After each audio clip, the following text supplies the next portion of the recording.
Corel Painter Essentials has some very interesting things and it's fun to play with, but I wouldn't recommend it for anyone trying to get started in digital painting.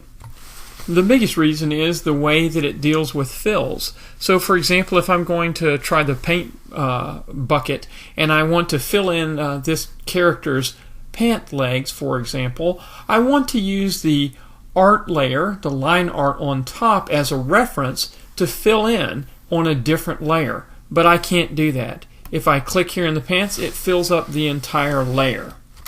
The closest thing I can do is make a copy of the line art layer and fill that in underneath the actual line art layer. But that's okay, but it's still not a very good way to deal with fills. In addition, most of the other programs like Krita, Clip Studio Paint, Medibang Paint are far less expensive. Two of them are free, and they have much better fill capability. Another major issue you can see right now as I zoom in a little bit, and it doesn't deal very well with anti-aliasing of bringing in an image. So this image that I was dealing with is not a high resolution image, but if we look at it within Corel Painter, look at the jaggies here, as compared to other programs. Here's what Medibang looks like. Notice the anti-aliasing going on.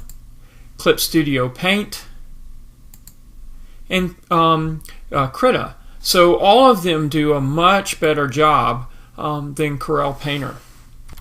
Finally, the other thing is being able to zoom in and zoom out. You have to click, and notice here I made a mistake there by trying to use the keyboard equivalents. The other programs use keyboard shortcuts in conjunction with the pen, whereas Painter, you kind of have to come over here to zoom in and out. You can press the space bar to drag. You can use the mouse wheel, but that kind of forces you to put down the pen.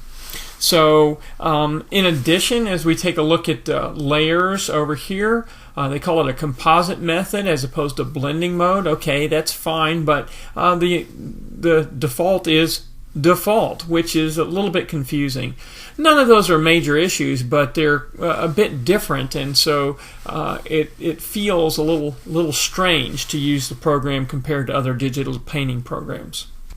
That being said, it does have some interesting brush strokes and things that you can play with, and also the ability to paint and apply a painter effect to a photograph is nice. But you have to purchase this program, and as you can see, painting in is just not a very easy thing to do.